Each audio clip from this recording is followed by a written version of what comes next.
Welcome back to Introspect ZA, where we explore timeless spiritual wisdom for modern transformation. In this second installment of our Florence Scovel Shinn series, we dive deep into one of her most powerful books. Your word is your wand. Florence believed and proved that the words we speak are not just sounds. They are creative tools, divine forces that build or destroy. Our reality. A person knowing the power of the word becomes very careful of his conversation.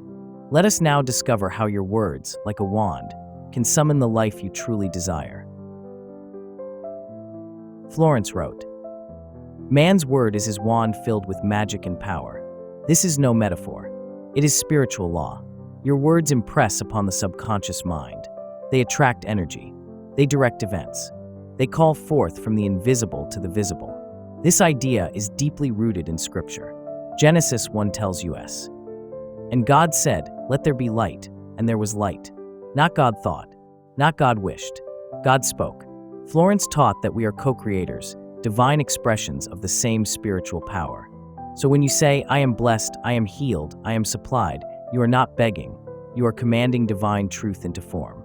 Florence emphasized the spiritual power of the words, "I am." What man says of himself is his law. This comes from Exodus 3 verse 14, when God says, "I am that I am." When you say, "I am tired, I am unlucky, I am always broke," you are using the name of God in vain, declaring lack as your truth. But when you say, "I am powerful, I am guided, I am divinely provided for," you align with divine identity. I am is your spiritual blueprint. Whatever follows it becomes your reality. Florence taught, choose your words with precision, because your word is your wand. Florence made a critical distinction. Idle words have no creative power. Only the spoken word, backed by faith, conviction, and divine alignment, carries force. This aligns with Matthew 12 verse 36. "But I say unto you, that every idle word that men shall speak, they shall give account thereof." She wrote, affirmations are not to make something happen, but to align yourself with what already is. This is key. You don't affirm to create your good. You affirm because your good already exists in divine mind. Your words are simply opening the gate. Florence taught that the subconscious mind is like rich soil. It doesn't care what seeds you plant. It only grows what you plant consistently. If you say, "I always attract difficult people," the subconscious creates scenarios to prove that true. But if you begin to say, "I attract harmony and love in all my relationships," the soil begins to shift. The subconscious mind has no sense of humor, and people often joke themselves into unhappy experiences. Be vigilant with your words. They are seeds. Your life is the harvest. Florence didn't just speak of abstract principles. She gave us practical affirmations for every part of life. Let's explore a few. For health. Divine love floods my consciousness with health, and every cell in my body is filled with light. Florence believed the body reflects the mind. Speak health, and health begins to take root. For finances. I have a wonderful work in a wonderful way. I give wonderful service for wonderful pay. This affirmation isn't poetic, it's spiritual precision. It aligns you with divine right livelihood. For love and harmony. I am now immune to all hurt and resentment. The love of God flows through me and dissolves all barriers. She taught that broken relationships often reflect internal blocks. By healing your words, you heal your connections. For protection. No weapon that is formed against me shall prosper, and every tongue that shall rise against me in judgment I shall condemn. Rooted in Isaiah 54 verse 17, this affirmation isn't about aggression, but divine shielding. Florence reminded us. A single affirmation may work, but repetition creates saturation. You don't affirm once and walk away.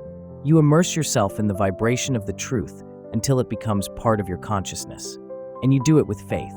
Mark 11 verse 23 says, "Whosoever shall say unto this mountain, Be thou removed, and shall not doubt in his heart, he shall have whatsoever he saith." Faith is the fuel that powers the word.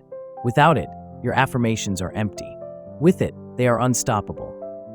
If you've spoken negative words in the past, Florence offered hope. You can neutralize wrong words by affirming the opposite. If you said, "I'll never get ahead," speak, "I am divinely supported and success flows to me now." If you've spoken curses over your life, you can cancel them with blessings. Florence gave her students spiritual authority. You are not a victim of your past words. You are the redeemer of them. She wrote, "Words and thoughts are a form of karma, returning to the speaker with accuracy. This is not punishment. It's spiritual law, the law of return. When you speak good over others, you invite good into your life. When you gossip, curse, or belittle, you diminish your own light. Speak only what you are willing to experience." One of Florence's clients was a woman in deep financial trouble. Florence told her to affirm, "God is my immediate supply, and every bill is paid." Within a few days, the woman received unexpected income that not only paid her bills, but freed her from debt entirely. Florence reminded her, "You didn't beg. You spoke the word. The word did the work. You don't need to chase success. You don't need to plead for love. You don't need to strive for peace. Speak them, command them, declare them. Your word is not just a wish. It is your wand. Use it wisely. Use it daily. Use it faithfully." Florence left us with this. Make your affirmations short and strong. The most powerful statements are often the simplest. So begin today. Choose one area of life. Speak the word of truth over it. And know, it is done. Thank you for joining Introspect ZA for part 2 of our Florence Scovel Shinn series. In our next episode, we'll explore the sacred path of intuition, love, and divine guidance, as revealed in her powerful book, The Secret Door to Success. Until then, speak wisely, speak boldly, and remember, your word is your wand.